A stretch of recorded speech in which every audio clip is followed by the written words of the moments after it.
Thank you, Chairman. First of all, let me just say that given the errors and omissions that everybody concedes and knows were in the FISA warrant, no official would say now that they'd sign that warrant knowing that it had errors and omissions. So that's an obvious question.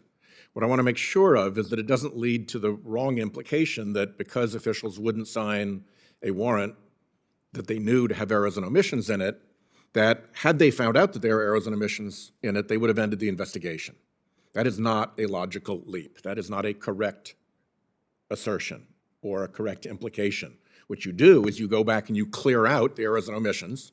You take whatever personnel action is necessary against the people responsible for those errors and omissions, and then you proceed with your case with a correct warrant. So let's just make sure that that is clear. I think we agree on that, but I want to clarify that. I also got to say, I've got no objection to us pursuing endlessly the question of this Crossfire Hurricane investigation, but it does irk me that we do this at the expense of other things we could be looking at and should be looking at. If you haven't read Judge Gleason's brief for a federal judge in the Flynn case, it's one of the most astonishing pieces. First of all, it's just an amazingly good piece of legal writing. So if you're a law student out there or a young lawyer, go read it just to watch the skill of a terrific advocate at work. But the allegations and concerns that a retired federal judge on behalf of a sitting federal judge has made about the Department of Justice are unprecedented. And what attention have we given that? None. There is very likely mischief behind the antitrust letter that was sent out to auto companies who had the nerve to try to interfere with the fossil fuel industry's scheme to undo vehicle emission standards. There's no support for that. It's since been withdrawn. The hearing continues to be postponed, and I still have got zero evidence or information in relation to my requests about that.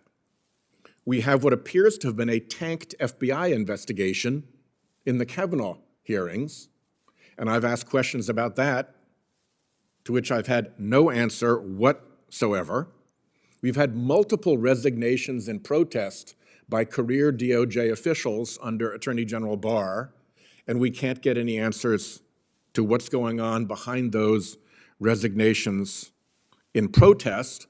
And now 2 federal courts have written official opinions, decisions, excoriating the work of the Office of Legal Counsel, and nothing on that. So we're highly selective in what we choose to look into, and we've been extremely solicitous of the stonewalling and non-responsiveness of this Department of Justice. Well, guys, we're about to go into a Biden Department of Justice. And if the standard you want to set is that the Department of Justice doesn't have to answer any letters, doesn't have to answer any QFRs, only does things for the majority party, congratulations, because you've done a really good job of setting that precedent in this committee. You have allowed an effective policy at the Department of Justice and the FBI of non-responsiveness. And I'll tell you how bad it is. The chairman actually brought the Deputy Attorney General into a meeting with me. Thank you for that courtesy, at my request, because we were getting no answers to QFRs, no answers to letters, just a complete blow-off. If I recall correctly, that meeting was in June. You know how many answers I've gotten since June? After that meeting with the Deputy Attorney General about unanswered questions? None. 0. So you all have set one heck of a precedent if you think you're going to come back with questions about the Biden Department of Justice. You have set a precedent that the Department of Justice and the FBI don't have to answer our questions. And that if you're in the majority, that's cool. You're just going to let that ride. So I have to take this opportunity to ask some back questions to a former FBI official, because we don't have that.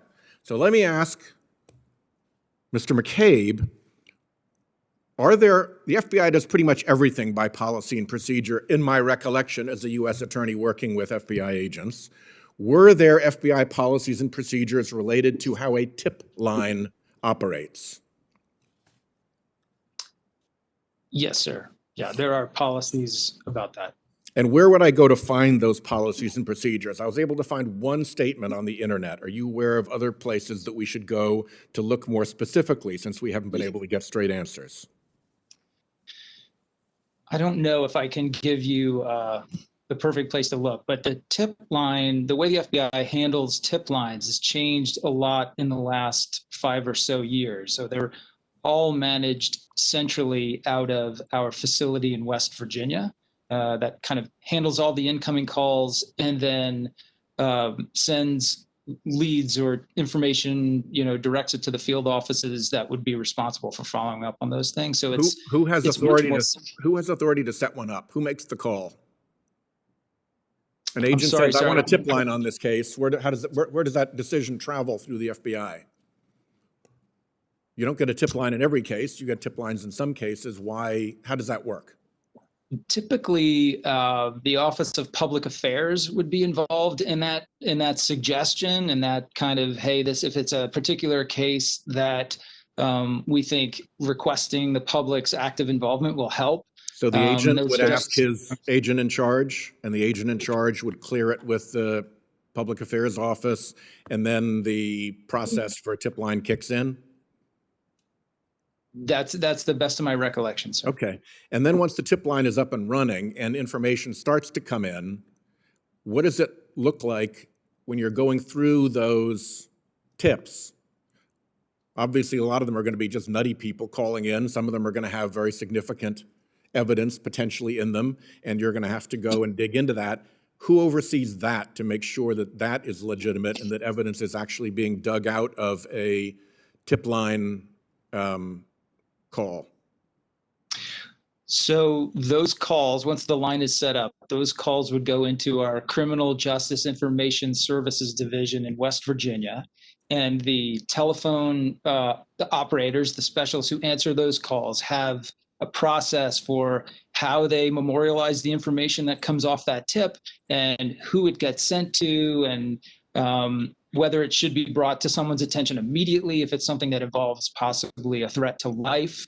So there are kind of detailed policies around that. I'm not really in a position to be able to tell you great detail about them off the top of my head. Okay, I'm over my time, so let me ask a last very short question, and that is, if an FBI tip line were set up and information were collected through that FBI tip line, and then nobody looked at what had been brought in, it was just all dumped in a file and there was no further investigative work at all, would that be consistent with FBI policy or procedure? From the way you've described the situation, sir, I'd have to say no. I'm not aware of a specific situation that fits that model, but presumably the information that comes in off the tip line gets put into our Guardian system, and that's how all of our incoming tip information is managed and assigned and investigated at its most kind of initial level. So no, information that comes into the FBI should never just be put aside and not followed up on. Thank you, Chairman, for the extra time. Yeah.